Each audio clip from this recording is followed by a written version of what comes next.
ബി.ജെ.പിയിൽ അംഗത്വമെടുത്ത മുൻ Devikulam MLA. S. രാജേന്ദ്രനും ബി.ജെ.പിയിൽ ചേർന്ന മറ്റ് പ്രവർത്തകർക്കും മൂന്നാറിൽ ബി.ജെ.പി വമ്പിച്ച സ്വീകരണമൊരുക്കി. ബി.ജെ.പി സംസ്ഥാന അധ്യക്ഷൻ രാജീവ് ചന്ദ്രശേഖർ സമ്മേളനം ഉദ്ഘാടനം ചെയ്തു. നൂറുകണക്കിന് പ്രവർത്തകരെ അണിനിരത്തി സമ്മേളനത്തിന് മുന്നോടിയായി ബി.ജെ.പി നടത്തിയ പ്രകടനം ദേവികുളം മണ്ഡലത്തിൽ പാർട്ടിയുടെ ശക്തി പ്രകടനമായി. ഏറെ നാളത്തെ അഭ്യൂഹങ്ങൾക്ക് വിരാമമിട്ടാണ് ദേവികുളം മുൻ എം.എൽ.എ. എസ്. രാജേന്ദ്രൻ ദിവസങ്ങൾക്ക് മുമ്പ് ബി.ജെ.പിക്കൊപ്പം ചേർന്ന് പ്രവർത്തിക്കാൻ തീരുമാനിച്ചത്.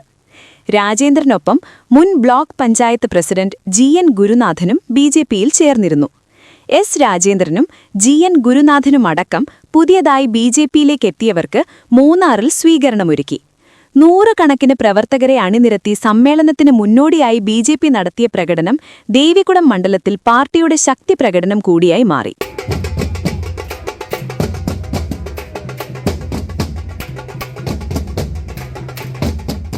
പ്രകടനശേഷം നടന്ന സ്വീകരണ സമ്മേളനം ബി.ജെ.പി സംസ്ഥാന അധ്യക്ഷൻ രാജീവ് ചന്ദ്രശേഖർ സമ്മേളനം ഉദ്ഘാടനം ചെയ്തു.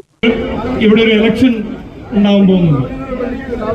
ഈ തെരഞ്ഞെടുപ്പ് വരാൻ പോകുന്ന തെരഞ്ഞെടുപ്പ് ഞാനിന്ന് പറയാൻ ആഗ്രഹിക്കുന്നതാണ്. മൂന്നാറിന്റെ ചരിത്രത്തിൽ ഏറ്റവും നിർണായകമായ ഒരു ഇലക്ഷനായിട്ട് നിങ്ങൾ എല്ലാവരും കാണണം. നമ്മുടെ മൂന്നാറിന്റെ ഭാവി, കേരളത്തിന്റെ ഭാവി, നമ്മുടെ കുട്ടികളുടെ ഭാവി, നമ്മുടെ കുടുംബത്തിന്റെ ഭാവി, ഇതെല്ലാം നമ്മൾക്ക് തീരുമാനിക്കേണ്ടത് ഈ ഇലക്ഷൻ വഴിയാണ്. ബി.ജെ.പി ജില്ലാ അധ്യക്ഷ അഡ്വക്കേറ്റ് ശ്രീവിദ്യ രാജേഷ് സമ്മേളനത്തിൽ അധ്യക്ഷത വഹിച്ചു.